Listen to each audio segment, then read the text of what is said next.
आईने हिंदी के एक नए एपिसोड में आपका स्वागत है। इस वीडियो में हम पहले बात करने वाले हैं एसियस प्रचंड के बारे में। एसियस प्रचंड भारत का लाइट कॉम्बैट हेलीकॉप्टर है और इस समय इसकी कैपेबिलिटी को एनहांस करने का हर संभव प्रयास किया जा रहा है और इसको एक एडवांस हेलीकॉप्टर के साथ साथ काफ़ी सेफ हेलीकॉप्टर बनाए जाने पर काम किया जा रहा है। और इसी के मद्देनज़र हिंदुस्तान एरोनॉटिक्स लिमिटेड की तरफ से एक बड़ा कदम उठाया गया है। दरअसल हिंदुस्तान एरोनॉटिक्स लिमिटेड एसीएस प्रचंड हेलीकॉप्टर को फीलिट 2 जो कि सिरेमिक कंपोजिट आर्मर है इससे इक्विप कर रही है, जो कि मॉडुलर प्रोटेक्शन प्रदान करेगा 7.62 से लेकर 12.7 mm तक। जो एपीआई राउंड्स होते हैं यानी कि आर्मर पियर्सिंग इंसेंडियरी राउंड्स होते हैं, इनके अगेंस्ट प्रोटेक्शन प्रदान करेगा बिना परफॉर्मेंस लॉस के। और माना जा रहा है कि जो नई यूनिट्स हैं और एग्जिस्टिंग यूनिट हैं दोनों में इसको फिट किया जाएगा, जिसका सीधा मतलब ये है कि एक तरफ जहां एसियस प्रचंड की फायर पावर को एनहांस करने पर काम किया जा रहा है, तो वहीं हिंदुस्तान एरोनॉटिक्स लिमिटेड इनके लिए जो प्रोटेक्शन है उसको भी एनहांस कर रही है। खैर, एक और अपडेट की बात बताएं तो एसियस प्रचंड को इस समय एंटी टैंक गाइडेड मिसाइल के इंटीग्रेशन से गुजारा जा रहा है और बहुत जल्दी इसके जो ट्रायल्स हैं उनकी शुरुआत होगी। क्योंकि अभी तक आपको पता है कि एसियस प्रचंड में हमें रॉकेट पॉड्स देखने को मिल जाते हैं, गन देखने को मिल जाती हैं, लेकिन कोई भी एंटी टैंक गाइडेड मिसाइल देखने को नहीं मिलती है। और अब क्योंकि यहाँ पर यह कदम उठाया जा रहा है तो इसके बाद एसियस प्रचंड की जो फायर पावर है वो काफ़ी बढ़ेगी। इनिशियली 156 हेलीकॉप्टर के ऑर्डर के साथ भारत का आगे बढ़ रहा है, लेकिन आगे चल के ये नंबर 200 को पार करेंगे। हमारी अगली बड़ी अपडेट डिलुलु नेशन को लेकर आ रही है। डिलुलु नेशन के फील्ड मार्शल ने कुछ ऐसा कहा है जिसके बाद से पाकिस्तान की भत पिटनी शुरू हो गई है। पाकिस्तान इकलौता ऐसा देश है जहां पर प्रधानमंत्री, विदेश मंत्री, रक्षा मंत्री सिर्फ नाम के हैं। इनका असली जो दारोमदार है देश चलाने का वो सेना के हाथ पे है और ये हमें समय समय पर देखने को मिलता है। क्योंकि पाकिस्तान के ना पीएम से इनको मतलब है ना एफएम से मतलब है, बल्कि ये खुद जाकर के जो डील है उसको फाइनलाइज करते हैं, इंटरनेशनल टॉक करते हैं। और इसी बीच अमेरिका, क्योंकि इस समय ट्रंप काफ़ी बौखलाया हुआ है भारत से, तो वो एक के बाद एक आसिफ मुनीर को इनवाइट कर रहा है और आसिफ मुनीर ने अमेरिका की धरती से भारत को एक धमकी दी है, जहां पर उसने कहा कि पाकिस्तान अगर अगली बार से खुद को थ्रेटन महसूस करेगा तो पाकिस्तान न्यूक्लियर हथियारों को यूज़ करने से पहले नहीं सोचेगा और पाकिस्तान तो ख़त्म होगा लेकिन वो आधी दुनिया को लेकर ख़त्म होगा। और यहाँ पर इनडायरेक्टली उसने टारगेट किया था भारत को, या यूँ कह डायरेक्टली उसने भारत को टारगेट किया था।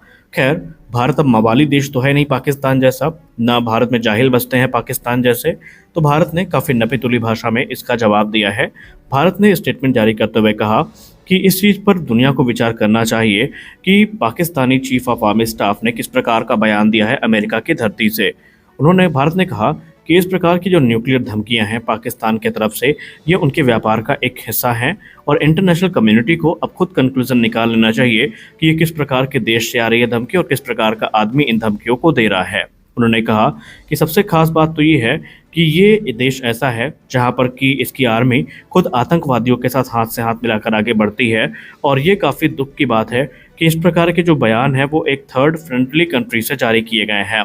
भारत ने ये भी क्लियर कर दिया कि भारत का स्टैंड पूरी तरीके से क्लियर है कि हम किसी प्रकार की न्यूक्लियर धमकी में नहीं आने वाले हैं।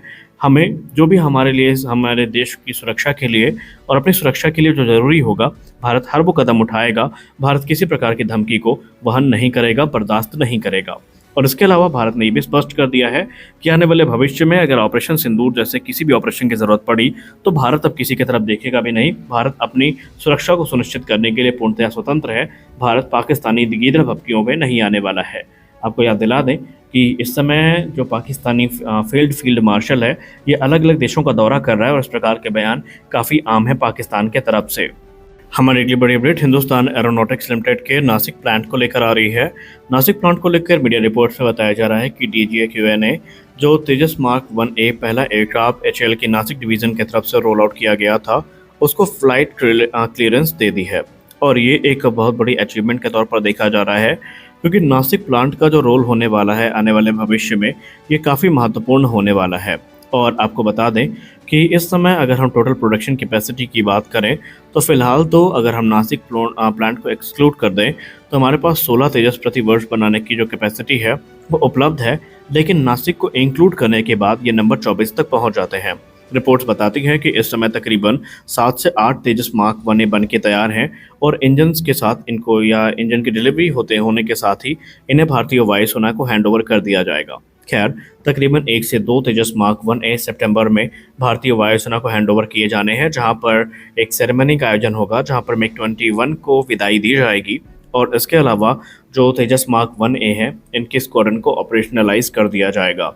एचएएल का टारगेट है कि फाइनेंशियल ईयर 2026 का 25-26 खत्म होने से पहले तकरीबन 8 से 10 या तकरीबन 12 तेजस मार्क 1A भारतीय वायुसेना को डिलीवर किए जाएं और उसके बाद तकरीबन 20 से ज़्यादा तेजस मार्क 1A प्रतिवर्ष की दर से भारतीय वायुसेना को मिलने शुरू होंगे, क्योंकि जनरल इलेक्ट्रिक ने कंफर्म किया था कि जो अभी इंजन की डिलीवरी है वो 2026 से जो 2 इंजन प्रति माह की दर है उसके हिसाब से होने वाली है। तो उस हिसाब से अगर देखा जाए तो हमें 24 इंजन प्रति वर्ष की दर तक देखने को मिलेंगे, जिसका सीधा मतलब ये है कि हमारे पास तकरीबन 24 तेजस मार्क 1A प्रति वर्ष की बनाने तक जो कैपेसिटी है ये उपलब्ध होगी। खैर, हमारे लिए ये एयरक्राफ्ट काफ़ी ज़रूरी हैं, क्योंकि तेजस मार्क 1 मिग-21 के जाने के बाद जो गैप क्रिएट होगा उसको फिल करने की जो जिम्मेदारी है वो इन्हें एयरक्राफ्ट के कंधे पर आने वाली है, और इसलिए इनका प्रोडक्शन तेज़ होना बहुत ज़रूरी है। हमारे अगली बड़ी अपडेट आ रही है combat vehicle research and development establishment यानी CVRDE से। CVRDE जो कि DRDO की एक प्रीमियर लेबोरेटरी है, इसने एक 800 हार्स पावर के नए इंजन डेवलपमेंट प्रोग्राम को इनिशिएट किया है, जो कि इंडिजिनस इंजन होने वाला है, और ये 600 हार्स पावर के पावर प्लांट के सक्सेसफुल डेवलपमेंट को फॉलो करेगा। इस इंजन का मुख्य तौर पर उद्देश्य होगा हमारे नेक्स्ट जनरेशन के 25 से लेकर 30 टन वजनी जो फ्यूचरिस्टिक कॉम्बैट व्हीकल्स हैं इनको पावर करना। इसमें हमें जोरावर लाइट टैंक का जो फ्यूचर वेरिएंट है वो भी देखने को मिलने वाला है, जो कि लार्सन एंड टुब्रो और DRDO की तरफ से विकसित किया जा रहा है संयुक्त रूप से। इस प्रोग्राम को एक्सेलरेट करने के लिए और एक हाई पावर इंजन को विकसित करने के लिए CVRDE ने ऑलरेडी एक रिक्वेस्ट फॉर इन्फॉर्मेशन को इशू कर दिया है, जो कि इंडियन वेंडर्स के लिए है, जिसका उद्देश्य ये है कि इंडियन वेंडर्स को इनवाइट करना इस प्रोग्राम में, ताकि वो इस प्रोग्राम में जो इंजन के फैब्रिकेशन, असेंबली और प्रोटोटाइप ट्रांसमिशन टेस्टिंग प्रोसेस है उसमें अपना सहयोग दे सकें। हालांकि CVRDE जो इंजन की कोर डिज़ाइन है इसका कंट्रोल अपने पास ही रखेगा, और जो दूसरी चीज़ें हैं उन पर समर्थन प्रदान करेगा या सपोर्ट प्रदान करेगा। अब ये जो नया 800 हार्स पावर का इंजन है, इसमें हमें फुली ऑटोमेटिक ट्रांसमिशन देखने को मिलेगा, जो कि मॉडर्न ट्रैक प्लेटफॉर्म के लिए काफ़ी महत्वपूर्ण है, जहां पर हमें हाई मोबिलिटी की डिमांड देखने को मिलती है, लो मेंटेनेंस और ऑपरेशनल रिलायबिलिटी देखने को मिलती है। करंटली जोरावर लाइट टैंक को पावर करने के लिए 750 हार्स पावर का जो इंजन है वो यूज़ किया जा रहा है, लेकिन ये जो हमारा इंडिजिनस 800 हार्स पावर का इंजन होने वाला है ये फ्यूचर रिप्लेसमेंट के तौर पर भी देखा जा रहा है, और जो फॉलो ऑन प्रोडक्शन बैचेज हैं उसमें संभावित है कि यह हमें देखने को मिल जाए।